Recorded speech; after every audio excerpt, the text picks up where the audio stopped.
جمہوریت جس لفظ کا ترجمہ ہے وہ انگریزی میں ڈیموکریسی ہے، اور اس کے معنی ہے حاکمیت عوام کی حاکمیت۔ تو اپنی اصل کے اعتبار سے یہ نظریہ بالکل اسلام کے خلاف ہے، کیونکہ حاکمیت اعلیٰ وہ در حقیقت اللہ جل جلالہ کی ہے، ان الحکم الا للہ۔ البتہ شریعت کے احکام کو مد نظر رکھتے ہوئے اور اسلامی اصولوں کو دیکھتے ہوئے یہ بات نظر آتی ہے کہ اسلام نے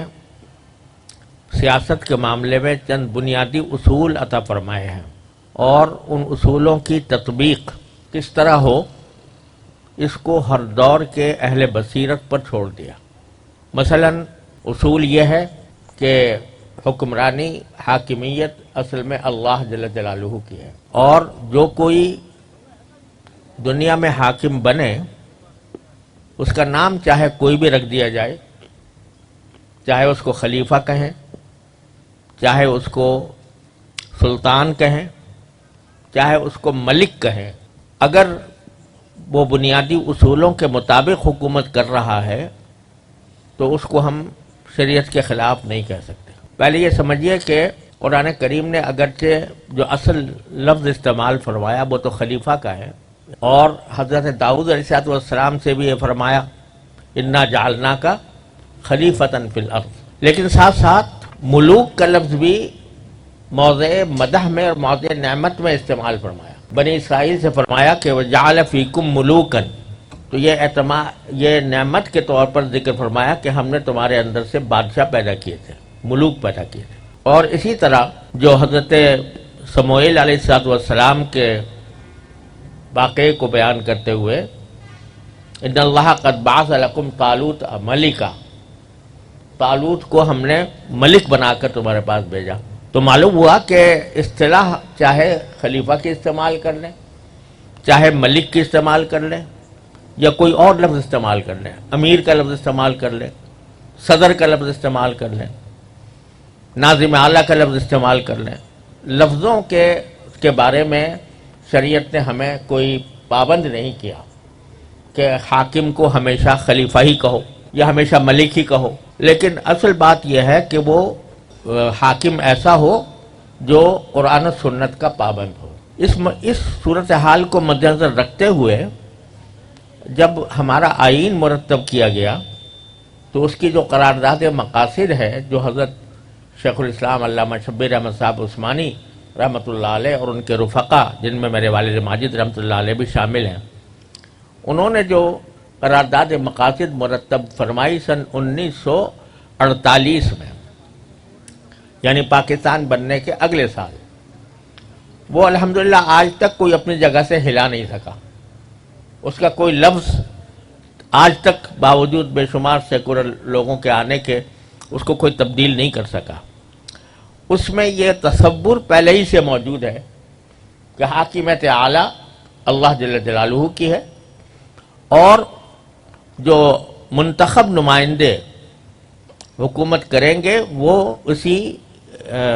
اسی حاکمیت کے تحت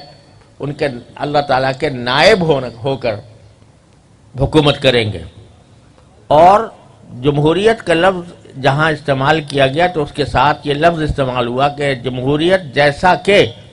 اسلام کے احکام کے مطابق ہو تو اس کو نافذ کیا جائے گا۔ تو جمہوریت الاطلاق اس کا ذکر نہیں ہے، بلکہ ایسی جمہوریت کہ جو اسلام کے احکام کے مطابق ہو، اسلام کے تشریحات کے مطابق ہو، اس کو رکھا جائے گا۔ یہ قرارداد مقاصد پہلے دن سے سن 1948 سے ہمارے آئین کا ایک حصہ بنی چلی آ رہی ہے، اور اسی لیے ہمارے اکابر نے، جس میں علامہ شیخ الاسلام حضرت علامہ شبیر احمد صاحب عثمانی رحمۃ اللہ علیہ ان کے قائد تھے، اور میرے والد ماجد قدس اللہ تعالیٰ سرہ نے بھی اس کی تثبیت میں حصہ لیا، اور ہمارے دوسرے اکابر حضرت مولانا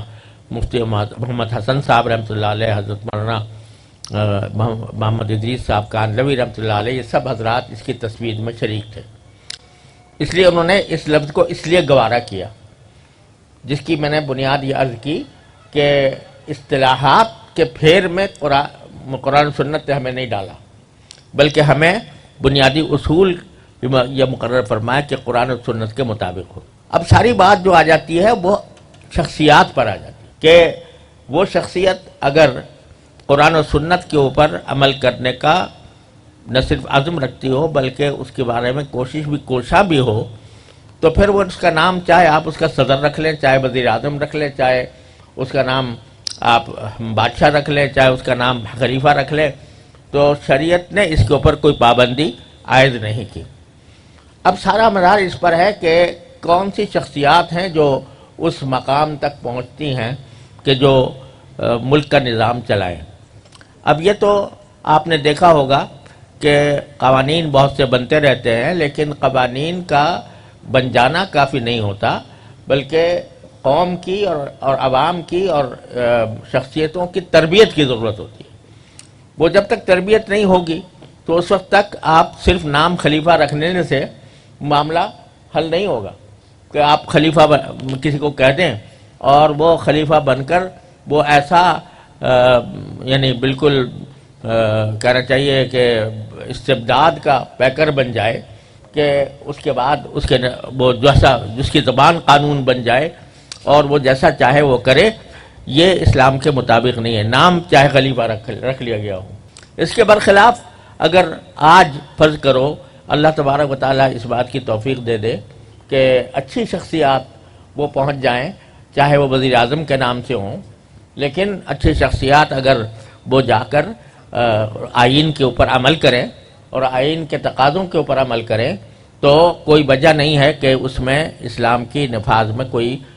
رکاوٹ پیدا ہو۔ تو اس لیے یہ کہنا کہ بھئی یہ جو آئین ہے یہ بھی مغربی جمہوریت کا چربہ ہے، یہ خیال غلط ہے،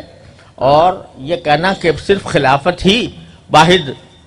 راستہ ہے اسلامی حکومت کے قیام کا، یہ بھی درست نہیں ہے۔ جیسا میں نے عرض کیا کہ اللہ تبارک و تعالیٰ نے ہمیں جو ان موضوعات میں جن میں کہ زمانے کی تبدیلیوں سے فرق آتے رہتے ہیں، ان کے اندر ہمیں کسی خاص طریقے کا پابند نہیں کیا بلکہ اصولوں کا پابند کیا ہے۔